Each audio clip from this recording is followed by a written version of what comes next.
Alright, so today we are going to talk about the Zwift race I did today.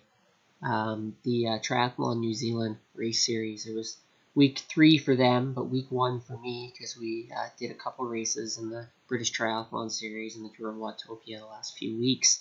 And I kind of stumbled on this one last week, something that looked like it would be a lot of fun because, down in that part of the world, they just like to throw down.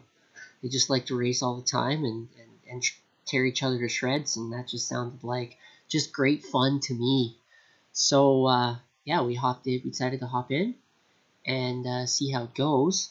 Now the race this week is going to be 5 laps of the London Classique course. I'll go over the course in a little bit, but first let's talk about the start list a little bit because it was real stacked. Aside from me, obviously, some of the big names you might recognize. I believe there was one of the Schofields in here. Aaron Royal of WTS fame, as well as Hayden Wilde, the Maltese Falcon, known for his bike prowess. Braden Curry from the long course world. Hayden Wilde, I already mentioned. Ryan Sissons was in the race as well. My teammate Evan Haddock, of course. Brandon Copeland. On the women's side, Ella Harris, Kate McElroy, Andre Hewitt. And at the start line, we were surprised by such fantastic names as Patty Bevan, who almost won a stage of the Tour de France last year. Hayden Rolston, who's been top 10 at Paris-Roubaix, as well as an Olympic medalist. And the New Zealand National Zwift Racing Champion was also in the race, Lawrence Pithy.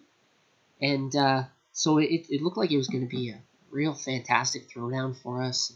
And I was just looking forward to getting stuck in. So looking at the course here. Dodge out of this. So it was 5 laps of this. So we started down by the Tower of London. And there was about a 6-kilometer lead in along the Thames until we got to this corner right here where we took a hard right and we went up a real stiff hill, probably around 5-6%. It was the first real shakeout of the race. And then we went on to the circuit for 5 laps. So there was a dead turn at one end, and then we went through the Mall to a dead turn at the other end, past Buckingham Palace, and when you got to this point, there was another little kick up. So about halfway down here, there was a kick, and it was probably about 20 meters or 20 seconds or so, and kicked up to about 7-8%. And then we were back onto the circuit again, around the dead turns, through the start-finish, and that was a lap. So we did 5 of those, and there was a power-up point at the start-finish line every time around, and that would become pretty important as we went through. So what was I thinking here? We got 3 minutes left. So what was I thinking here for the race? I am not a sprinter. You're gonna see some numbers here that are not what you'd expect if you watch Zwift races for people who are a little bit bigger. I'm 59 kilos, and that's up 5 kilos from about a year and a half ago. And so my numbers aren't that big. I do not have a sprint whatsoever. So this race probably going to come down to a sprint. So my thought here was I just wanted to stay in the pack and honestly just see if what I could throw down in the sprint, and if that got me into the top 20, the top 25, that would be an absolute shocker for me. The key moments that I was thinking of at the beginning of the race, I wanted to make sure that I stayed with the group on the lead-in, and then every single time around those dead turns, so there's 2 of them every lap, and every single time up that little kicker, I knew it was going to accelerate hard, and so my focus was really to take those moments and drop it into another gear and kick it up above, right above my VO2 max area, up into the anaerobic capacity zone, and just punch my way up to the front so that by the time we got back to the flat, I could kind of relax, I could chill, I could drift back through the group, and then by the time I got back to the back of the group, I would have been able to recover a little bit and then move up, sit in, get ready for the next few efforts. So that was really my plan, but I had no idea how this was going to go because last week at the British Triathlon Series, I was just getting rocked the entire time, and it was just a battle of survival more than it was actually worrying about, tactics or whether or not I could win the race or not, because I knew I was just in it to get to the bottom of the hill with the group, and if I could do that, it's going to call it a win. So a little bit about the start of a Zwift race. Now that I've just got a minute left, the start is crazy. When you do a Zwift race, the number that you see up in the top corner here, this number right here is actually a 3-second average. So it's the average of your last 3 seconds of power. So when you get off the line here, it doesn't matter what you do when the clock hits 0, because if you were doing 60 watts for the 3 seconds before that, then your next 3 seconds are going to be about 60 watts.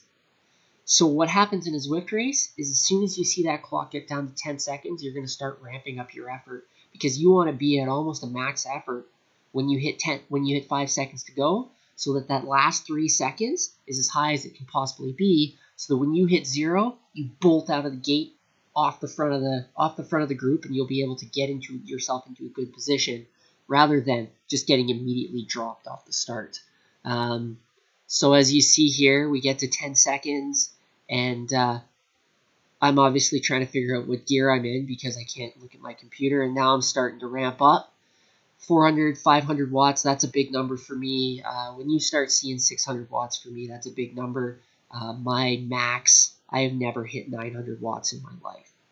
So for me to see 600-700 watts in a race, that's really good for me. So if you see here, we're going into the lead-in here, and the pace is high. You can see on the graph in the bottom left-hand corner there that I am just in the red zone. And we're going to ride about 400 watts here for probably the first 2 minutes of the race. If you look at my heart rate, 160, that's about the top end of my threshold zone.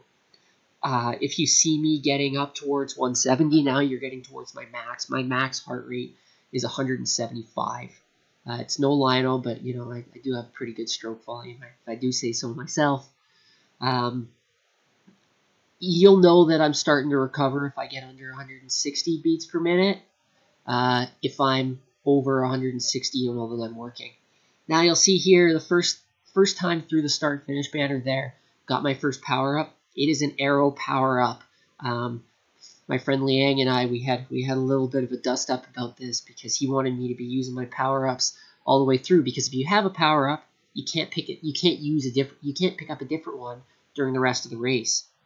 But I don't have anything to do all day other than to watch Zwift races on YouTube. And one of the things that I've picked up is that in a race like this, the Aero power-up is absolute gold. It's better than the rest of the power-ups combined, because if you have an Aero power-up for the sprint, you're actually going to be able to contest the sprint rather than having to worry about a featherweight power-up or a drafting power-up and use something that's not perfect for a sprint. What the Aero power-up does is it reduces your drag effect by 50% for 30 seconds. So if you use that during a sprint, you're going to go faster. And that's what you got to do in a sprint. You want to go faster. So I decided to keep my Aero power-up for the rest of the race. I knew it was going to be a gamble. There was going to be 6 other points where I could pick up a power-up during the race. But this, to me, I didn't want to go into the crapshoot of having to worry about getting another Aero later in the race. I wanted to bet on myself. Having an Aero is also good if you get spit out the back and there's a little bit of a gap open, because you can use it to help to get a little bit of extra speed and bridge the gap across. So I wanted to keep this for the eventuality that I might get dropped, as well as for the sprint, and otherwise just bet on myself to stay in this group. So you'll see here, I finally got out of the red zone. I'm kind of down into the threshold zone. This pace is fast. We're 2.5K here. We're not even 3 minutes in. And coming up shortly here, we're going to have that first little hill. We're going to take that right-hand turn, and we're going to take the first hill. As you can see, this race was huge. There was 199 people in this race. among the other categories, there was over 800 people in these races, which is absolutely wild. I can't believe that they're getting that many people in here. And it was a staggered start, so it was great for the team because our other athletes who decided to race in the B, C, D categories, they had their own race to compete in, rather than the faster Bs who probably should be As getting stuck in with the lead group of As, and they're gone before you can even think about who you are racing against, because they're gone, they're up the road. So me here, if you look at those power numbers again, every time I go over 300, I'm using a little bit more energy. 300 is kind of my magic number. I'm working hard if I'm in the 300s. If I'm in the high 200s, 270s, 280s, I'm working, but that's manageable. That's threshold. If I get under 250, now I'm starting to kind of chill a little bit, see if I can recover as much as I can. So looking at some of the names in here, as we take this right-hand turn, look at that gradient. It's starting to kick up. Now we're at 2%, 4%. It's going to kick up a little bit further here. Here, I wanted to put in an effort because I wanted to be on the front of the group, because it does slow down when you get to the traffic circle at the top of this hill. And I knew it then would start to go downhill, and I'd be able to get a little bit of recovery in as we kind of settled in after the really, really hard start. So as we take the right-hand turn, we're going to go to the first dead turn here, and it is strung out here, but it's kind of going to come back. It should come back. A couple moves going off the front. Found out a little bit later that this was Hayden Wild trying to take it from the front and go for a breakaway. There were some real strong guys in this group, and obviously they were just not having it. So you see me here. I'm kind of getting down into the green zone, and I'm kind of drifting towards the back of the pack. The idea being here is, in a Zwift race, you're basically sitting at threshold and you're spiking up above threshold over and over and over again. So you have to know how to recover at your tempo zone, and that's the green zone. And if you can get to your tempo zone as often as possible, then you might be able to get a little bit of recovery in here. So I'm still going back, but this field is still strung out, and this start was just very, very hard. And I think, I was just trying to stay in while also saving a little bit of energy, but the race was just not allowing me to save in and save any energy at all. So this was me just trying to stay in and buckled in for what was going to be a long next 35 minutes of this race. So kind of looking at the names that you see along the side there, you saw Aaron Royal just go off the bottom of the screen there. Some of the numbers you're seeing, guys spiking up to 5, 6, 7 watts per kilo. Everyone's just really fighting for position at this point. And, you can see my heart rate creep up as the effort kind of gets to me a little bit more and more. It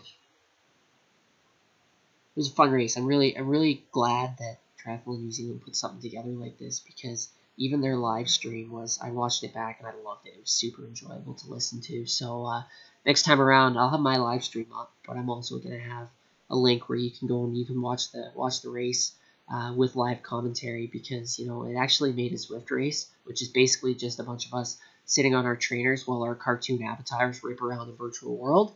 Makes it a little bit exciting, and right now we don't have any sports, so this is the bike racing that we have. So you'll see here, my cadence is another thing. I recover best when I'm able to spin out a little bit more. So you'll see that as I drift back here, and as you start to see more green on my graph, my cadence is going to go up, because I want to be able to spin it out and recover a little bit here. So this is, basically flat, a little bit downhill in some parts. This section was super fast. We were rolling probably 55, 60 kilometers an hour, Zwift kilometers an hour on this part of the course. And when we get to the end of this, there's a dead turn. And Zwift really does do a good job of slowing down the pace as we come out of dead turns. But what you're also going to notice is everybody spikes out of the dead turn too, because nobody wants to get left behind. Nobody wants to see themselves go out the back just because they went around the turn. So you'll see that as we kind of go along here. Right about here. See some interesting power-up usage here. Saw somebody using a feather power-up. That was the wrong time to use a feather power-up unless you're just trying to get rid of it, but we got a little bit of a hill coming along. So, that's the thing about racing with people who are a little bit newer. There's a lot of people who are newer to Zwift racing, and they don't necessarily know what each power-up does, and they might just be trying it. The truck that you see here, that's the drafting power-up. This is a good time to use the drafting power-up because we're about to go into a key moment with the race. And if you're able to save a little bit of energy by sitting in and increasing your draft effect in the group, this is a great time to do that. The arrow power-up, when you're in the group, it's almost useless. So, you really don't need to be using that arrow power-up here. There are 2 more power-ups in the game as we go past Buckingham Palace here. But they're not used in all races. I've only ever seen them in Pro-Am races and the bigger ones with the heavy hitters. It's the invisibility power-up and the breakaway burrito, which doesn't allow you to be drafted on for 10 seconds, and the invisibility power-up has you disappear for 10 seconds. But those ones weren't available in this race, so you won't see anybody using those ones here. This little part here, as you'll see, the gradient's going to kick up to about 1-2%. This is called Birdcage Hill, and it's enough of a gradient that you feel it a little bit, and it starts to wear you out. But really, it's just the appetizer for the little hill that comes around when we go around the right-hand corner here. So I'm not sure. I haven't seen him here, but Evan's still in the group at this point, and he's doing great. And my plan, kind of in the background, was if we were both able to stay in the group all the way around the race. I have a decent 30-second power. I want to see what I can do for 30 seconds. I was going to drop a big 30-second effort because Evan's got 1,000 to 1,100 watts. He's the one who can do that. So I was kind of hoping to be a lead out for him, but we'll kind of find out how that plays out as we go. So right here, I wanted to get my power up because we're about to start going up the hill. A little bit choppy here. Sorry about the lag. Wi-Fi is not the greatest at my place. The idea here is I wanted to get myself to the front of the group, so when it flattened out, I'd have 60, 70 guys that I could drift my way back through without losing the group and get a little bit of recovery in. You'll notice that the hill flattens out a little bit in the middle, and then when we go past this monument right here, it kicks up right to 6%. And this is the real big effort. This is where the group strung out every single time around. Another really important thing with Zwift is when you put an effort in like that, you have to keep it going over the top of the hill because that's where the gaps happen. The gaps don't happen on the hill because everybody can drop 8-9 watts per kilo for 20 seconds. But it's when everybody sits down and starts to chill because they've just done 8-9 watts per kilo for 20 seconds. That's when the gaps happen because the people who ride hard over the top of the hill, they're the ones that keep it going. So now you'll see here the group is still really strung out. Paddy Bevan just went by on the outside there. He's one to watch as you watch through this race. But this stays really strung out here, and here it's really, really important to stay and not let any gaps kind of form. You see my heart rate is really high, 166. This is me trying to recover because it's really important at this point that I start to recover a little bit because we're going to do that little bump every 6 minutes for the rest of the race. Again, Wi-Fi is a little crazy. That's why you see people looking like they're flying all over the road. I thought it was a Zwift glitch. That's just my Wi-Fi, so sorry about that. So now you see here, starting to get my cadence up, starting to get my power down because we're going to start going down a little bit. Just want to steal every little bit of recovery I can.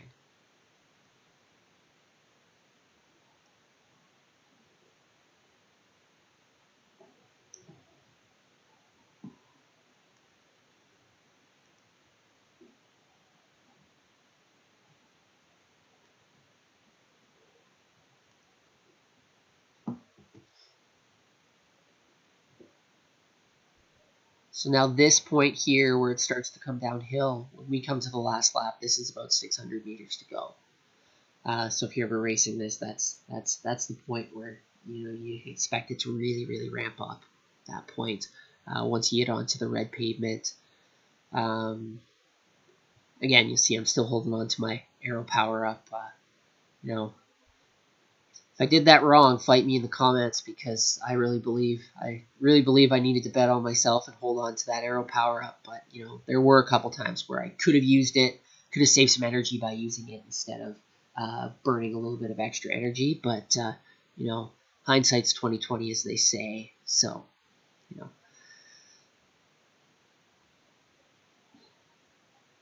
and this all, everything I'm talking about right now, these are my tactics. These are what I've kind of come up by muddling my way through a few different Zwift races and watching probably twice as many on the internet, on YouTube. But if you've got some comments, or there's anything that I did horribly wrong here, drop it down in the comments, and we'll talk about it. We'll try and figure it out, because I got to do this. I'm going to do this race series for the next 3 weeks. And they're only going to get harder, because the groups are going to get bigger. People are going to find out about how good of a race they are, and they're just going to get, fields are going to get stronger. So maybe you can help me out a little bit. Again, you see here lots of green in this little section, because I'm trying to get as much recovery, and my heart rate has dropped under 160. My goal here was to get my heart rate down under 160 by the time we got to the dead turn. I did have Kevin, my coach, in my ear, and every time I got too close to the back of the pack, he was telling me to move up, and this is one of those moments. And you'll see, got a little close the gap, had to put in a little bit of an effort, because now I want to start moving up. The yo-yo effect was risky, because there was always the chance that every time around a dead turn, I was going to get dropped, I was going to get tailed off, and have to put in a really big effort to get back on. So it was a little bit risky, but the great thing about this time of year is you can try things. There's nothing at stake here. At the end of the day, yeah, it's a race, but it's a cartoon race in a virtual world, and nobody's looking at the results. Maybe somebody's going to look at the power file, but nobody's going to look at the results of some flat Zwift race I did in April while we were all stuck inside at home. So it was an opportunity to try things, and if I was wrong and I get dropped, great, I got another chance to try it again next week. If I wanted to, I could take another chance tomorrow and try it out again, because there's races all the time. So decided to try this tactic and see what was going to happen with it. So you'll see here now we're at 13.5K. The race was 33 kilometers, and we're 16 minutes into this race, and this was going to be an absolutely flying race. This was going to be so fast. I think at this point, I was probably sitting at about 200 and just shy of 300 watts average for the first 16 and a half minutes of this race. 306 is my personal best for 15 minutes. So I'm in uncharted territory at this point, with still 25 minutes to go in this race. So we were really going to see what kind of legs I had, what kind of gas I had. So you see we're coming up to this little hill again here a second time, and once we hit that left turn, it really did light up every single time up this hill. It was not what you'd see in a really high level Zwift race where everybody's just orange numbers all the way down, but it did kick off here. The orange numbers, if you look on the right side of the screen where it says watts per kilogram, anytime you go over 8 watts per kilogram, the number turns orange. And orange numbers are big numbers. And when you see orange numbers, that's generally the sign of an attack or a really big uptake in pace. And it's time to find a couple extra gears and just get on it and hope that it's over soon. So again, here's the big kick up. No orange numbers yet, so this was staying pretty calm, which was good for me, because this race was, as Kevin likes to put it, this is a race above my level. There's guys that I'm racing here who I will never ever see in a race. But again, I wanted to get on the front here, and you'll see with that feather there, that's the New Zealand national champion on Zwift. And he's going to the front, and he's really starting to string out this group. So I knew that if I was at the front and the pace got too hot, I had a little bit of a margin of error so that I could drift backwards through the group and still stay in the group. When it comes to bike racing and how I kind of stack up against bike racers, I'm Cat 3. I moved my way into Cat 3 last year. Here in Alberta, we've got a Cat 5, which not everybody has. But I made my way into Cat 3 last year, and I was hoping to get into Cat 2 by the end of this year. Because I think I have the ability to, I just don't have the upgrade points. When it comes to a race like this, Criterium type race, where it's pretty flat, it's pretty spiky, and it's just a big group, I don't do well in Criterium type races. I can maintain a high level of power for a long time. I do very well in time trials, but I don't do well in crits because the spikes, over and over spikes, they really get to me. So in a way, Zwift racing really does suit me quite well, because really, I would describe a Zwift race as if an FTP test and a VO2 max test got married and had a kid. That would be what a Zwift race is, because you're basically sitting at threshold for the entirety of the race. But your heart rate's through the roof, because every once in a while you've got to get up out of the saddle and you've got to power your way through the group, or you power your way up a hill. So your baseline's threshold, and then you're just spiking up over top of it over and over again. Whereas a Criterium, your baseline is probably pretty easy, because you're able to save energy in a big bunch, but the spikes are way high. So it kind of evens out to about a threshold effort, a really spiky threshold effort. Whereas these are more like time trials, so I'm able to be successful, and if you're prepared, you know the course. Great thing about Zwift is it's really easy to recce a course, because all you got to do is log on and go and try it. They tell you ahead of time what days the certain courses are going to be, and you're able to just go out and do it. This one I didn't do a recce because I knew the course, having done it last week, and having done a time trial on it, and having done it over and over again in training sessions. That said, I kind of wish I had, because then I would have known things like where the little 1-2% grades that were gonna come up that I kind of had to learn as I go. If you look up in the mini map up in the top while I try and get some recovery in here, you'll see that the group has split. That split happened because somebody went to the front after that hill, and they kept the pressure on all the way through the 1 kilometer to go banner. That group that you see that's tailed off the back, there's some really heavy hitters in that group. There are people that I probably have no business beating. They're in that group. The top female athletes, who are incredible athletes, most of them have 20-minute powers better than mine.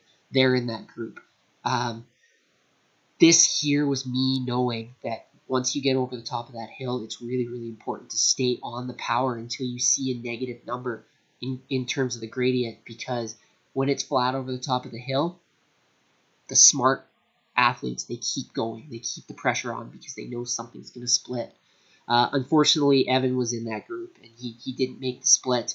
So our sprinter was gone, and it was kind of up to me to carry the flag for the team. You'll see now we're at 22 minutes. When we went through 20 minutes, I had PB'd for 20 minutes. And it was my all-time best 20-minute power ever through the first 20 minutes of this race. And we still had 20 minutes to go, and it would only promise to get harder as the race went on. So again, uncharted territory at this point. Right here, you're gonna see,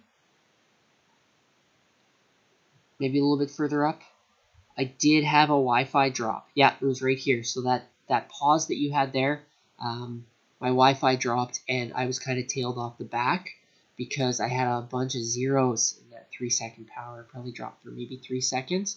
So for 5 seconds, I was a 0 for this race. So I had to burn a match that I did not want to burn to get back into this race. But luckily, it got me to the front of the race, a little bit ahead of schedule. So I was on the front, and as we came up past Buckingham Palace to this little hill for the third time in the race.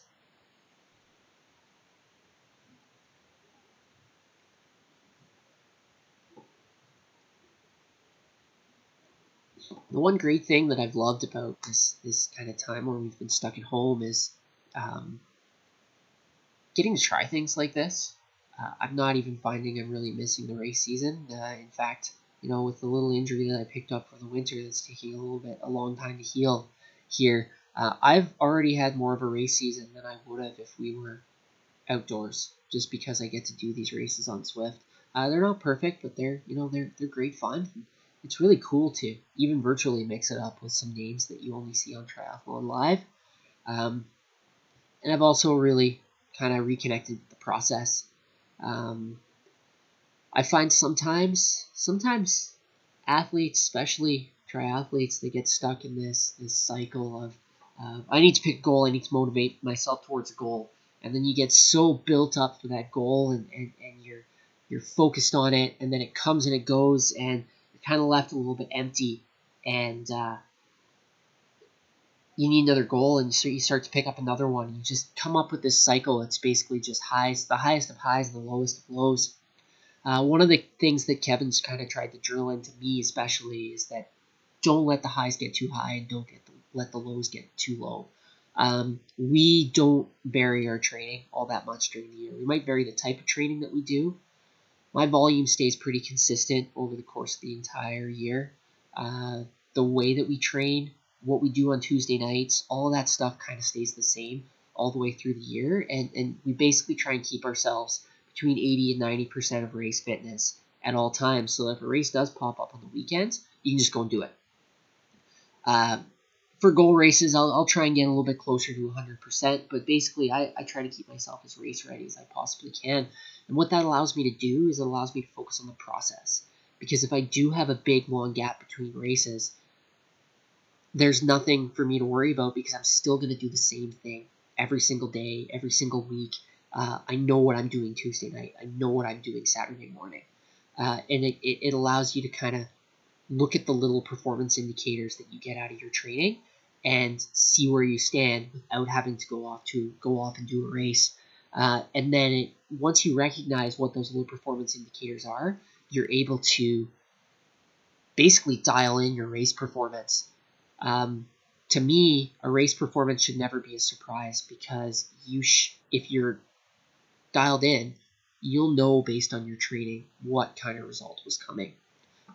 It's really been a while since I've been surprised by a race performance that I had. Maybe my race last year in Wenzhou at the Multisport World Cup in China last September. But performance-wise, that was exactly what I expected I'd be able to do. It just so happened that got me into the top 10 in a race where I didn't really think I had any business being there. But that came down to race execution. That wasn't about fitness. That was just race execution and tactics. Which kind of brings me back to this race because this race here was really about race execution and tactics. The race was hard from the start. And because I knew the course, I was able to use energy where I needed to use energy and save energy where I was able to save energy here. Because you see me every single lap. I'm on the back as we go through this section here. But when we come up the top of the hill, I'm on the front, and I'm moving my way up. So really, that race, that performance, I knew what power I was going to be able to hold. I was never worried about that. What I was worried about was whether or not I was going to be able to identify where the splits are happening and keep myself in the group and not make that key mistake that was going to stop me from being able to perform in this race. It did help that I really didn't have to worry about screwing up. Because if I screwed up, I had another chance. But, sometimes races can be training too. So at this point, the group is probably about 40 deep. Remember, we started with 200. So to get down to 40, this was really a race of attrition. It didn't ever slow down. There was never a let up, for me at least. For the guys at the front for whom 5 watts per kilogram is just what they hold all the way around a bike course. Maybe there was a little bit of a let up every now and then, but for me there was absolutely no let up. And it was about It was about trying to be smart, grab bits of energy wherever I could. Lots of out of the saddle, lots of pushing above 300 watts, lots of red down there in the graph. It was hard. It was fun. It was hard.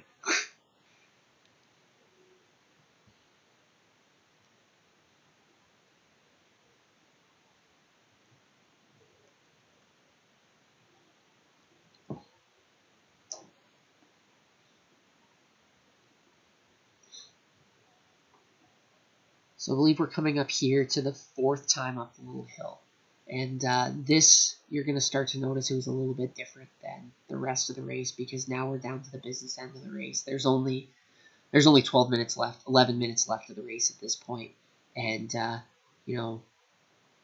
the people for whom this race hasn't been that hard, but who can't bet on themselves in the sprint, this is the time where they have to start whittling this field down, because this field is just too big for the non-sprinters, for the long course triathletes. When I watched back the Triathlon New Zealand footage, there was multiple times where you see an athlete like Braden Curry on the front trying to get a gap, trying to open something up. There he is right there. He's the kind of athlete here who would have benefited from this coming down to a small group, rather than a group of 40 coming to the line. So this here is the time where those athletes are trying to make their difference. So we go up Birdcage Hill here, power start and spike. And I'm starting to get out of the saddle, and I'm really starting to rock and roll, because this one was going to be tough.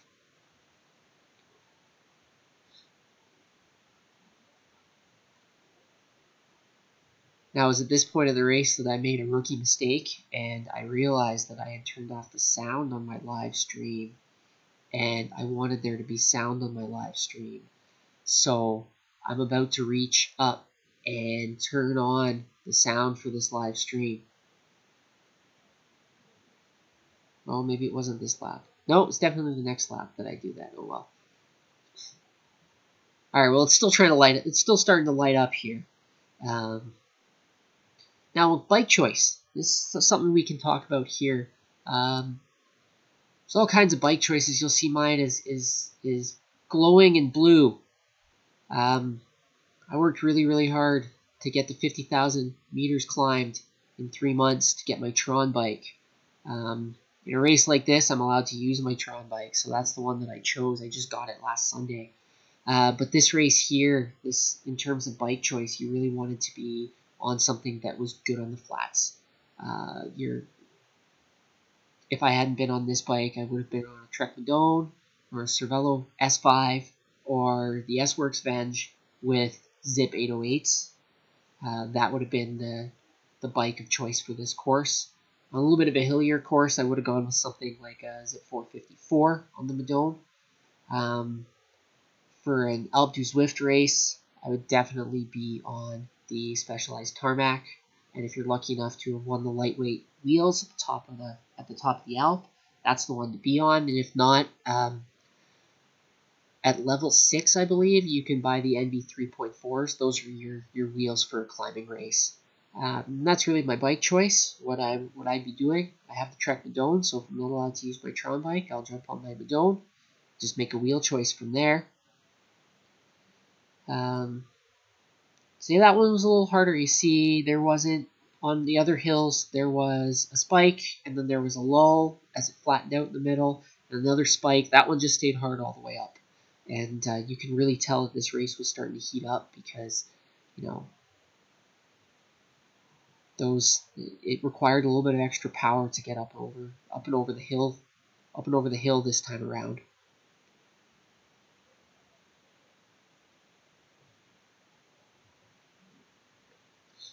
So now, what was a key moment here, and a little weird thing about Zwift racing. In order to trigger a power-up, you can press the spacebar key on your keyboard, which is why I recommend any good Zwift setup. Either have your keyboard on your laptop within arm's reach, or you have a wireless keyboard that's off to the side of you on a shelf right beside you. Another thing I recommend, because then all you have to do is slam that spacebar and your power-up gets used. Now, the trouble that I ran into here is that when I went to toggle the sound on, I had to toggle away from Zwift being the active window. And I never clicked back on Zwift. So, you'll see when I do get to the sprint, I'm going to hold this arrow power up for the sprint. I'll tell you about it when we get there. But it does end up coming back to haunt me that I was messing around with my live stream. So, that was the mistake that I made in this race. I wasn't 100% focused on the race because I wanted to create some content too. A decision I made because, well, there's another race next week. So this one could have been a bonus.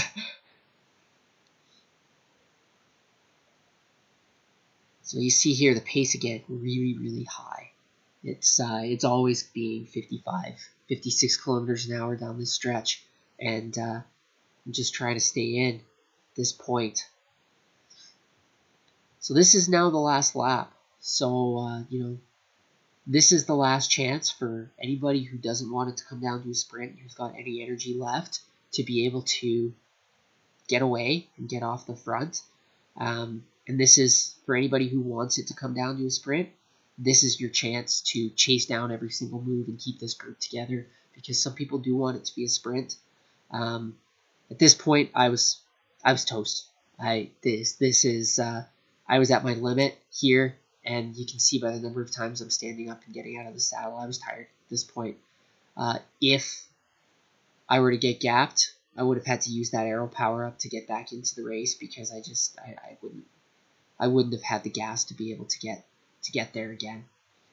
So right now I'm a little bit too close to the front for my comfort. I'm eating a little bit of wind, but that's only because I went around that corner and put in a surge of power to get around that corner with the group, and I'm about to start drifting backwards here as we go through. Up until this point, I've been really, really pleased with my execution of this race. Because every single time around, I've followed the plan. Spike of power on the hill, relaxing as we come down towards through the start-finish banner, and then using power where I needed to use power. At this point, I don't believe that I've burned too many matches. And at this point right here, Kevin had asked me over Discord if I thought I was going to be able to sprint. And I hesitated a little bit, reassessed what my legs were, and then I just smiled because I realized how good I felt. And I just said, well, we're going to try. Knowing that I don't have a sprint, but also knowing that I had really, really good legs at this point, and that I had weathered the storm that well. So, we can pick apart the execution as we go through the race, but at this point, I have done what I planned to do. I'm in the lead group. I'm going to contest the sprint with the lead group, and my legs feel good. So if I'm able to generate that 700-800 watts at the sprint, I might be able to do really well in this race. If I'm able to generate 600 watts, remember at the beginning of the race, if I was top 20 or top 25, I was going to be over the moon excited with this performance. And at this point, I'm thinking top 20 or top 25, that's with an arrow power up, that is almost a given at that point. So, at this point now I'm playing with house money. So now we come to this hill again, and it is already strung out before we get out over the top of the hill. Somebody is attacked off the front, and it is just chaos at this point. This group is stringing out like crazy. I am not able to get to the front at this point. I'm putting down big surges of power here, and if you look at my face, I'm hurting. That's the pain face that I've got going on here. Up out of the saddle one more time. All those feather power-ups being used, and I don't have one, and I'm just having to power my way up. And I am not getting to the front because this pace is just so high. Like, look, we're doing on a 6% grade, we're doing 45 kilometers an hour. That's wild. So I come over the top. I'm in a pretty good position here. Not in the front, but I'm in a good spot, and I'm going to be able to ride the draft as long as it settles down. But you'll see there's a little bit of a gap off the front, and that just keeps the pace high because they want to pull those two guys that are off the front back. And you'll see here that I'm going to start drifting my way back. And this is kind of where it was all starting to fall apart, because I was really digging just to stay here, just to not go out the back. But if you look in the top there, I'm going towards the back. Interesting though, in the CCC kit, that's Paddy Bevan, and I'd call him a World Tour sprinter, so he's just chilling back here. So maybe I am burning too much energy, who knows? Or maybe, we both don't know anything about racing on Zwift. No, he's pretty good at racing on Zwift. He seems to do okay. So we're coming up here. We're coming up to 1 kilometer to go, and we go under this banner, and I'm still in it, but it's you'll see my heart rate now. My heart rate's hit 170, and I don't remember the last time I've seen my heart rate hit 170. Maybe during a threshold test in November when we did a 5-minute power test. That's probably the closest I've ever been to 170 BPM. So this is me on my limit.